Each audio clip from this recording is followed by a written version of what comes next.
Hello students, आज इस video में हम पढ़ेंगे electrostatic potential energy of a system of charges.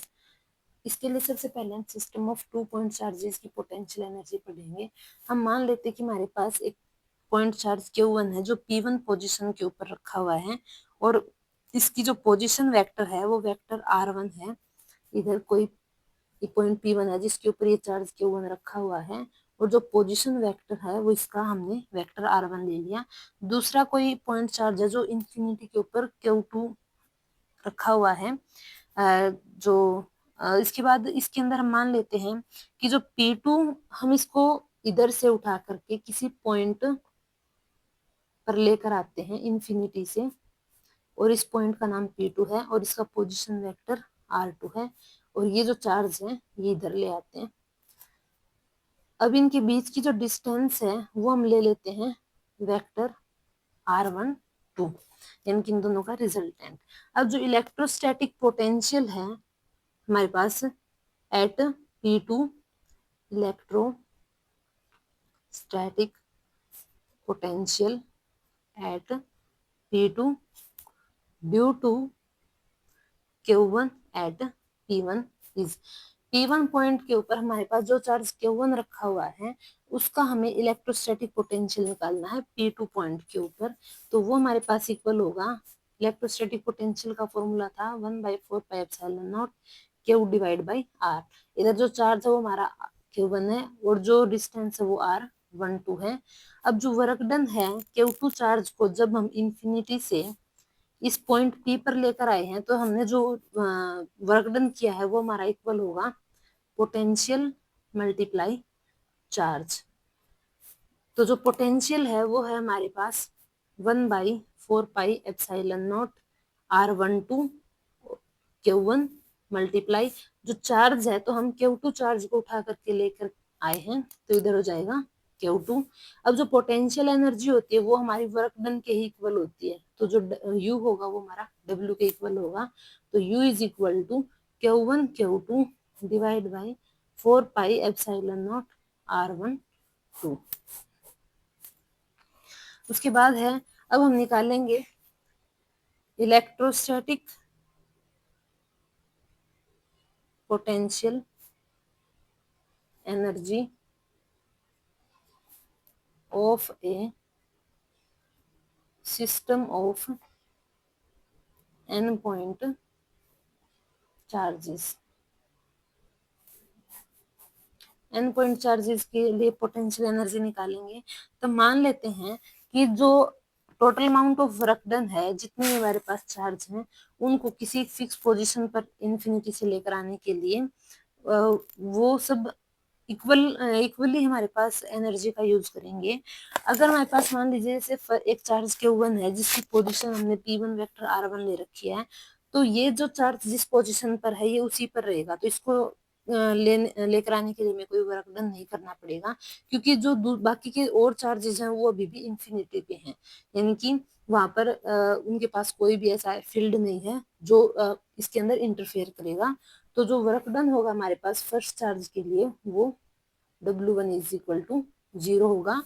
अब हम Q2 चार्ज लेकर आते हैं इन्फिनिटी से जो हमारे पास R12 डिस्टेंस के ऊपर है, लेकिन क्योंकि उधर पहले से एक चार्ज Q1 एग्जिस्ट कर रहा है तो जब हम Q2 को लेकर के आएंगे तो वो उसका जो चार्ज होगा वो एक Q1 का जो चार्ज होगा वो Q2 के चार्ज को इंटरफेयर करेगा।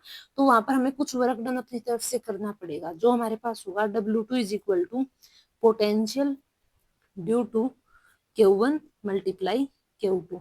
और Q1 की वजह से जो पोटेंशियल हमारे पास वो था Q1 डिवाइड बाई 4πε0 R12 और इंटू Q2, यानी कि हमने ये वाला पोटेंशियल यूज किया है। अब हम Q3 चार्ज को लेकर आते हैं तो वहां पर पहले से ही Q1 और Q2 चार्जेस एग्जिस्ट कर रहे हैं, तो उन दोनों के अगेंस्ट हमें वर्क डन करना पड़ेगा। तो हमारे पास जो W3 होगा उसकी वैल्यू हो जाएगी potential due to Q1 and Q2 और मल्टीप्लाई चार्ज Q3। तो ये हो जाएगा 1/4πε0। जो Q1 चार्ज होगा वो होगा क्योंकि हम इधर Q3 चार्ज की बात कर रहे हैं, तो जो डिस्टेंस होगी वो 1 और 3 के पॉइंट के बीच की देखी जाएगी, और जब हम Q2 चार्ज को लेकर आएंगे तो हम जो डिस्टेंस है वो 2 और 3 के बीच की देखेंगे और मल्टीप्लाई Q3। तो इसको सोल्व करेंगे तो ये हो जाएगा 1/4πε0 Q1 Q3 R13 plus Q2 Q3 R23। उसके बाद है, अगर हम Q4 चार्ज को अगर इन्फिनिटी से P4 पॉइंट के ऊपर लेकर आते हैं तो वहां पर पहले से ही 3 चार्ज एग्जिस्ट कर रहे हैं, तो इसी प्रोसेस से जब हम उनका वर्क डन निकालेंगे तो वो हमारे पास होगा Q1 Q4 divide by R14 plus Q2 Q4 divide by R24 plus Q3 Q4 divide by R34।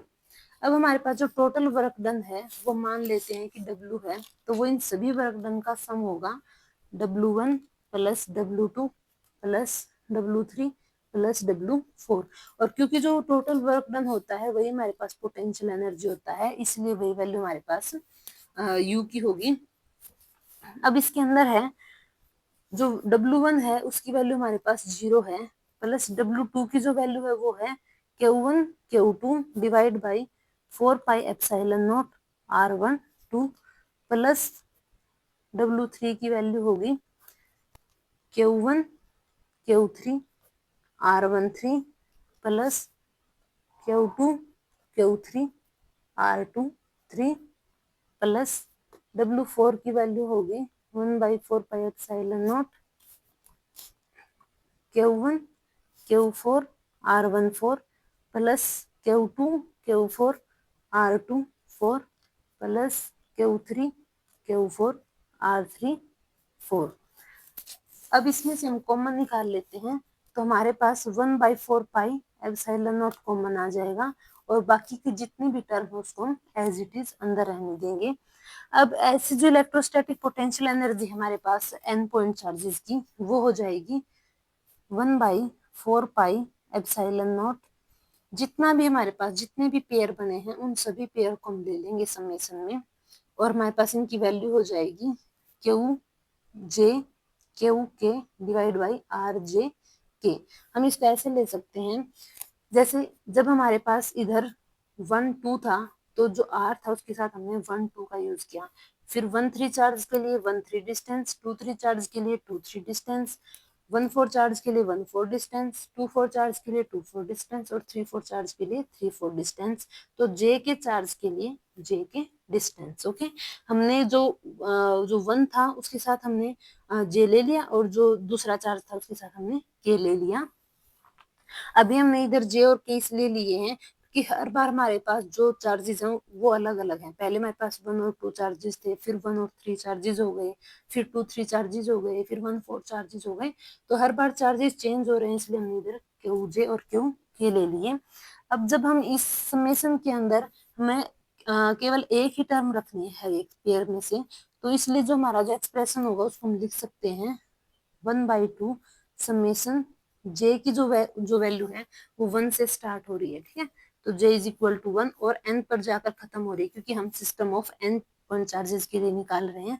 ऐसे ही जो K की वैल्यू है वो भी 1 से स्टार्ट हो रही है, पर जो K है वो J के इक्वल नहीं है, ठीक है।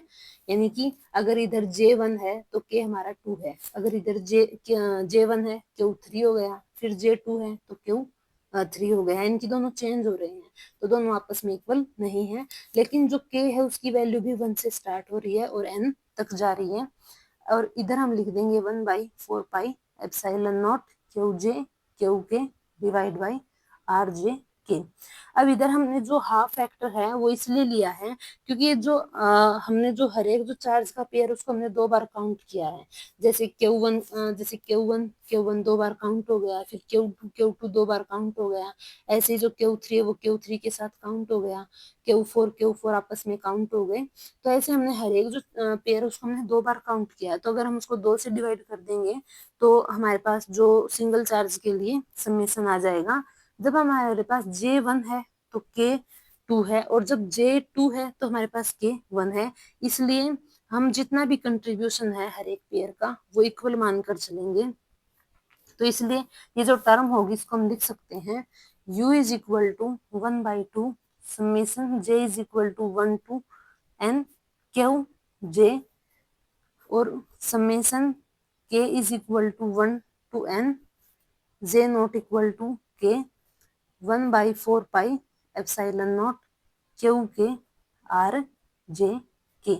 ये वाली जो टर्म है इसको हमने वी जे नाम दे दिया, तो इधर हो जाएगा 1/2 summation J is equal to 1 to n Q J V J. इतनी टर्म बार बार ना लिखना पड़े इसलिए हमने इतनी सी टर्म को एक छोटा सा नाम दे दिया वी जे, यानी कि जिसका मतलब होगा potential at vector R J due to all other charges. ठीक है, ये हमारे पास रिलेशन था इलेक्ट्रोस्टैटिक पोटेंशियल एनर्जी और इलेक्ट्रोस्टैटिक पोटेंशियल के बीच में। अब जो यूनिट्स है इलेक्ट्रोस्टैटिक पोटेंशियल एनर्जी की, तो अगर हम बात करें एसआई यूनिट की तो वो हमारे पास होती है जूल। ओके, यानी कि जो 1 जूल होता है ये वो स्टोर्ड एनर्जी होती है एक मूविंग चार्ज के अंदर, जो 1 कूलम चार्ज में से हमें पोटेंशियल डिफरेंस के थ्रू मिलती है, और वो पोटेंशियल डिफरेंस भी हमारे पास 1 वोल्ट ही होता है। ठीक है, आज की इस वीडियो में इतना ही। अगर आपको ये वीडियो पसंद आता है then please like share comment the video and also subscribe the channel. Thank you.